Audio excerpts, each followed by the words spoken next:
a time of breakthrough, and some of us need a right here, right now breakthrough. God wants to bring radical breakthroughs to all who believe and to all of us who are ready to receive it.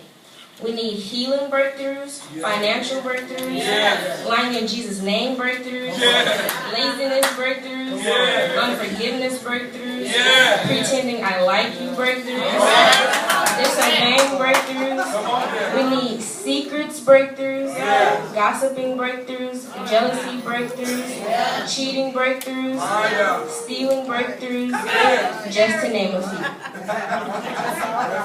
You might be one of those young people who's saying, I don't know what you're talking about, Gigi. In my life, everything is roses. My life is sweet as honey. Well, let me remind you that roses have thorns, and around honey, you'll find bees. So in some form or fashion, at some point in your life, we will all come to the intersection and make the wrong turn. The only thing is, some of us will get stuck on the wrong road.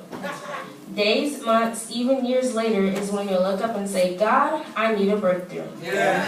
How do we obtain or get through to the breakthrough? I'm glad you asked. Breakthrough never comes without some kind of fight. As long as you're just messing around on the wrong path, the devil is cool with you. But when you get serious about changing to do right or better, here comes the devil. When he knows you're serious about your healing, or you've been real good and you asked your parents for a new phone or some Jordans, and your parents say, okay, I don't have the money right now, but wait until next week, then the devil sends an unexpected bill in the mail. You know you really won't be getting that stuff now. You need to know that's the devil. But what we need to really understand is if we set our focus on the total favor of God, breakthrough is on the way. Everybody knows the story of David and Goliath in 1 Samuel 17. David was already anointed king by the prophet Samuel. But before he can step into his breakthrough, he has to face a giant named Goliath. David's breakthrough was not going to come without a fight. So what I'm saying is, before you can get to your victory, you are going to have to face your own Goliath. Head on, face to face, and kill it. Getting through to the other side of a breakthrough requires fighting with opponents. Opponents are people on the opposite side or opposite team. The devil is a Christian's opponent.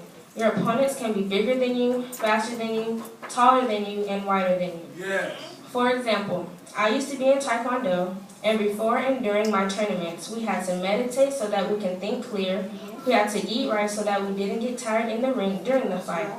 Before the actual fight, we had to gear up with our helmet, our breastplate, our belt, our arm, leg, and feet pads. We had to learn the Korean rules, regulations, mission, and oath. So it's the same thing on the Christian's battlefield when we're going for our breakthrough to victory. You have to, number one, learn His Word. Number two, meditate on His Word. And number three, we have to use our weapon. Ephesians 6:10 through 15. The helmet of salvation, the feet shods, the sword, and the belt of prayer.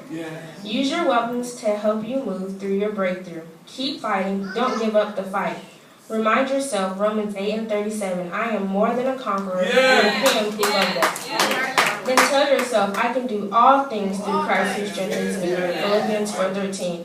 Guess what else? God loves our praise. The power of praise and your determination to break through determines the magnitude of your breakthrough. In Acts 16:25 through 26, Paul and Silas were praying and praising God when their breakthrough came. We don't thank God for negative circumstances. God said to trust Him and thank Him while we're in the middle of them.